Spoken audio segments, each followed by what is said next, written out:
फिर बढ़ सकते हैं पेट्रोल के दाम। इंडियन ऑयल ने सरकार से मांग की है कि वो पेट्रोल पर घाटे की भरपाई करे या फिर टैक्स में कटौती करे। इंडियन ऑयल का कहना है कि तेल कंपनियों को पेट्रोल के दाम न बढ़ाने से इस वित्त वर्ष में 4,800 करोड़ का घाटा हुआ है और इसलिए अभी भी 8 रुपए 4 पैसे करीब पेट्रोल के दाम बढ़ाने की जरूरत है। ऐसे में या तो पेट्रोल के दाम बढ़ाया जाए या फिर ड्यूटी घटाई जाए और राज्यों से कहा जाए कि वो वहां पर भी सेल्स टैक्स में कटौती करे। इंडियन ऑयल का कहना है कि पेट्रोल के दाम 8 रुपए 4 पैसे बढ़ाने होंगे क्योंकि घाटा हो रहा है और घाटे की भरपाई या तो सरकार करे या फिर उन्हें दाम बढ़ाने दिए जाए। लेकिन स्टार न्यूज के सवाल है, क्या इंडियन ऑयल सरकार को धमका रही है?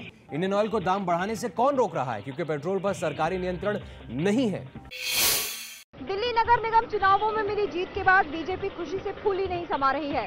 पार्टी अध्यक्ष नितिन गडकरी का कहना है कि देश में कांग्रेस विरोधी माहौल है। दिल्ली जीत ने निश्चित रूप से देश में कांग्रेस विरोधी माहौल को और मजबूत बनाया है और मेरा दृढ़ विश्वास है कि आने वाले विधानसभा चुनाव हो, लोकसभा का चुनाव हो, इसी प्रकार से कांग्रेस और यूपीए सरकार के खिलाफ जनता का रुख रहेगा और भारतीय जनता पार्टी को बहुत अच्छी सफलता मिलेगी। इस चुनाव ने देश भर के कार्यकर्ताओं का मनोबल भी बहुत बढ़ाया है।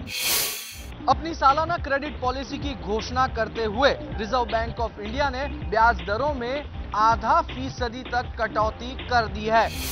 अब नई रेपो रेट 8% होगी, जो कि पहले 8.5% थी। कई अहम फैसले लेते हुए आरबीआई ने घोषणा कर दी है कि अब फ्लोटिंग रेट से होम लोन पाने वाले लोगों को प्रीपेमेंट या फोरक्लोजर के लिए किसी भी तरह की पेनल्टी नहीं चुकानी होगी। हाउसिंग लोन लेने वाले ग्राहकों के चेहरे पर एक बार फिर मुस्कान लौट आई है, क्योंकि अब वो महंगे लोन की एवज में सस्ते लोन की तरफ जा पाएंगे और इसके लिए उन्हें बैंकों को ज्यादा पैसा नहीं चुकाना होगा। मुंबई के आदर्श सोसाइटी घोटाले मामले में अंतरिम रिपोर्ट महाराष्ट्र विधानसभा में पेश हो गई है और इस रिपोर्ट में महाराष्ट्र के पूर्व 3 मुख्यमंत्रियों को राहत मिली है। महाराष्ट्र सरकार द्वारा विधानसभा में पेश अंतरिम रिपोर्ट में जांच आयोग ने 3 पूर्व मुख्यमंत्री विलासराव देशमुख, सुशील कुमार शिंदे और अशोक चौहान को बड़ी राहत दी है। इन पर आरोप थे कि कारगिल के शहीदों की जमीन पर तैयार फ्लैट उन्होंने अपने चहेतों को दिलवा दिए। लेकिन अपने अंतरिम रिपोर्ट में आयोग ने कहा है कि आदर्श सोसाइटी की जमीन कारगिल की विधवाओं के लिए रिजर्व नहीं थी, ये जमीन महाराष्ट्र सरकार की ही थी। आयोग के अंतरिम रिपोर्ट में तो 3 मुख्यमंत्रियों को राहत मिल गई, पर देखना यह होगा कि अब इस मामले पर सुप्रीम कोर्ट अपना क्या फैसला सुनाती है।